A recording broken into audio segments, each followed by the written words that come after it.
Dalam perjalanan sejarah bangsa Malaysia dan Indonesia, dikatakan pernah terkait dan terikat menjadi satu dalam sebuah kekuatan yang disebut sebagai bangsa Nusantara. Peristiwa pada masa itu merupakan cikal bakal bangkitnya Asia Tenggara dalam rekonstruksi pembangunan di segala lini kehidupan. Dan pada masa itu, merupakan era kejayaan yang memiliki nilai sejarah begitu mega kolosal dalam sebuah rangkaian sejarah bangsa Nusantara.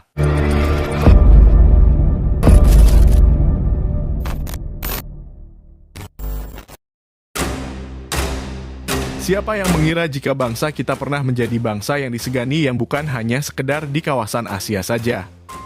Namun semua bangsa di dunia memberikan pengakuan terhadap kekuatan bangsa kita pada saat masih dalam wadah Nusantara. Tentu saja narasi ini merupakan sebuah data megah bangsa Nusantara yang memiliki nilai sejarah luhur dalam perkembangan peradaban di Asia Tenggara. Bangsa Indonesia dan Malaysia pernah bersatu dalam satu wadah Nusantara.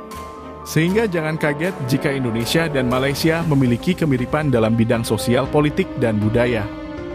Karena kita pernah menjadi satu tanah air dalam bendera bangsa Nusantara. Pada saat itu, Mahapati Gajah Mada merupakan sosok pimpinan dari bangsa Nusantara yang merupakan bukti seorang tokoh yang menunjukkan keperkasaan negara yang disegani di seluruh dunia. Dari sana pula kita bisa mengambil sebuah pembelajaran mengenai Indonesia dan Malaysia yang pernah bersatu menjadi satu dalam naungan bangsa Nusantara. Pro dan kontra atas terpilihnya nama Nusantara sebagai sebuah nama baru ibu kota negara Indonesia sempat ramai menjadi diskusi publik khususnya warganet. Warganet kelompok pro setuju mendukung penamaan Nusantara. Dengan alasan Nusantara sudah benar terpilih sebagai nama ibu kota Nusantara. Karena terkait sejarah panjang serta sebuah istilah yang tidak asing lagi di telinga kita. Sementara di pihak yang kontra mengatakan, nama Nusantara kurang tepat dengan alasan istilah Nusantara merujuk pada suatu kawasan yang lebih besar. Bukan hanya Indonesia saja namun kawasan ini berisi Malaysia, Brunei, Darussalam hingga Thailand. Bahkan sempat terjadi diskusi dan perdebatan tentang nama Nusantara yang dinilai oleh sejarawan terlalu Jawa sentris. Akan tetapi seorang sejarawan dari Samarinda, Muhammad Syarif menolak pernyataan itu karena Nusantara merupakan nama lama dari Kerajaan Kutai, jadi bukan Jawa sentris.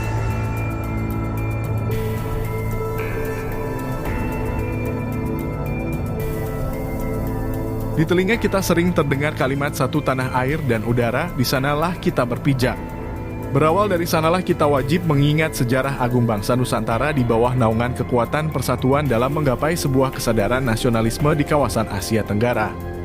Bahkan keperkasaan bangsa Nusantara hingga kini masih menjadi kalimat yang sakral di telinga jutaan manusia. Kata dan kalimat tentang Nusantara bisa disejajarkan dengan kata Amerika Arab, Jerman, serta Skandinavia. 4 nama tersebut secara geografis telah menjadi ikonik di dunia internasional dan sebagian sudah berubah makna dan artinya seiring berkembangnya zaman. Arab, Amerika, Jerman, serta Skandinavia mungkin dijadikan juga sebagai alasan kenapa banyak orang yang tak menyukai dengan nama Nusantara yang terpilih sebagai nama baru Ibu Kota Republik Indonesia. Meskipun kita teramat sangat kagum dengan nama Nusantara yang terdengar indah dan sakral serta sejarah luhur yang langsung menggema ketika nama Nusantara itu diucapkan. Menggunakan nama Nusantara sebagai sebuah nama baru untuk Ibu Kota Republik Indonesia memang terkesan unik. Pada umumnya nama sebuah kota setelah eksis akan menjadi inspirasi untuk dijadikan nama restoran, hotel, jalan, atau untuk nama lainnya. Memang secara formal pada sebelumnya tak ada wilayah atau kawasan di Indonesia yang menggunakan nama Nusantara. Istilah Nusantara sering dipakai untuk menyebut Indonesia sebagai sebuah negara kepulauan. Asal-usul Nusantara telah banyak dibahas di berbagai media baik offline maupun online. Secara etimologis kata Nusantara berasal dari kitab Negara Kertagama yang sudah sering diulas dan tak perlu lagi dibahas di sini. Ki Hajar Dewantoro mengulang istilah Nusantara pada tahun 1900-an sebagai sebuah nama alternatif untuk sebuah negara merdeka setelah Hindia Belanda. Yang menjadi pertanyaan adalah apa alasan yang sebenarnya yang membuat nama asli wilayah calon ibu kota tidak dipakai sebagai nama ibu kota? Apakah karena letak ibu kota Nusantara terletak di antara dua wilayah yaitu Kabupaten Kutai Kartanegara dan Kabupaten Penajam Pasir Utara? Memang nama Nusantara telah resmi digunakan sebagai nama Ibu Kota Republik Indonesia.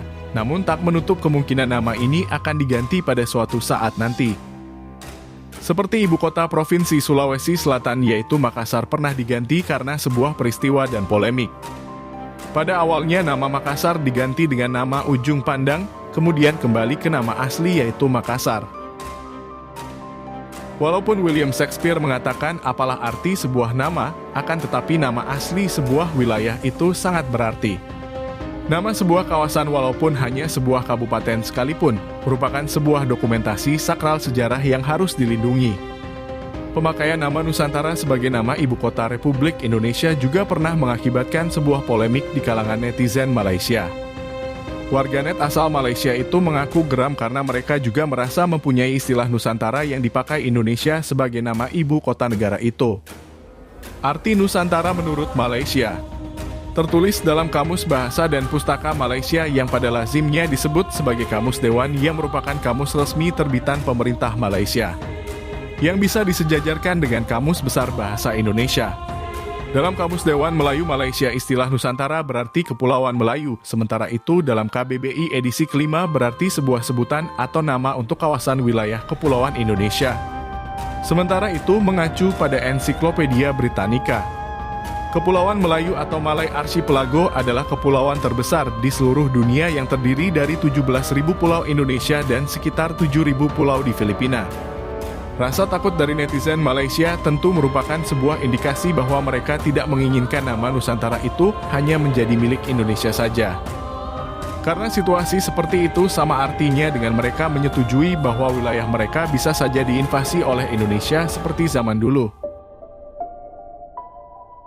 Dalam sebuah studi hubungan internasional, ada yang menyebut istilah paradigma realis yaitu sebuah cara paham yang mengutamakan konsep power dalam hubungan antar negara. Apabila dihubungkan dengan teori kepentingan nasional, maka akan menunjukkan bagaimana antar negara saling berlomba dalam rangka mengejar keinginan dan kepentingan nasionalnya. Semua analisa moral tak bisa dijadikan sebagai hambatan untuk suatu negara dalam rangka mengejar power tersebut. Akan tetapi paradigma ini pernah sempat meredup setelah Perang Dunia Kedua dengan berdirinya Perserikatan Bangsa-Bangsa, yang lebih mengupayakan kerjasama supaya antar negara tidak saling sikut dalam rangka menggapai kepentingan nasionalnya. Nah, dimungkinkan paradigma seperti itu yang membuat para netizen negeri jiran ketakutan. Stigma Nusantara pada zaman dulu merupakan stigma geopolitik yang bertujuan untuk menyatukan beberapa negara kecil menjadi satu dalam wadah imperium besar. Konsep seperti itu merupakan sebuah warisan yang pernah mengalami kesuksesan yang dilakukan Kerajaan Sriwijaya dan Majapahit dan beberapa kerajaan di kawasan Indonesia Timur. Oleh karena itu, istilah Nusantara menyebabkan rasa khawatir negara-negara yang kecil di sekitar wilayah kawasan Indonesia. Dalam perjalanan sejarah geopolitik, paradigma Nusantara ini pernah dipakai oleh Bung Karno dan Ibrahim Aji Yaakob guna menyatukan Malaysia ke dalam Indonesia. Karena beberapa negara tetangga khususnya Malaysia memahami apabila istilah Nusantara kembali dimunculkan maka itu sama halnya dengan mencakup wilayah mereka. Terlepas dari semua perselisihan tersebut, sejarah telah mencatat adanya sebuah kekerabatan dan persaudaraan antara Indonesia dan Malaysia. Hal ini terbukti dari Semenanjung Melayu menjadi tempat menyatunya beraneka ragam suku bangsa Nusantara. Jejaknya dapat kita urutkan sampai masa kuno ketika Kerajaan Sriwijaya kemudian Kesultanan Malaka berjaya. Migrasi dari beberapa suku yaitu Minang, Bugis, Batak, dan Jawa ke kawasan Semenanjung Melayu telah ikut serta memberi warna dari proses terbentuknya identitas orang Melayu. Beberapa orang sejarawan mengatakan, kebudayaan yang hidup di kawasan Semenanjung Melayu dan Sumatera adalah kelanjutan dari budaya Sriwijaya. Kemudian pada saat Sriwijaya mulai meredup maka Kesultanan Malaka melanjutkan warisan budaya tersebut.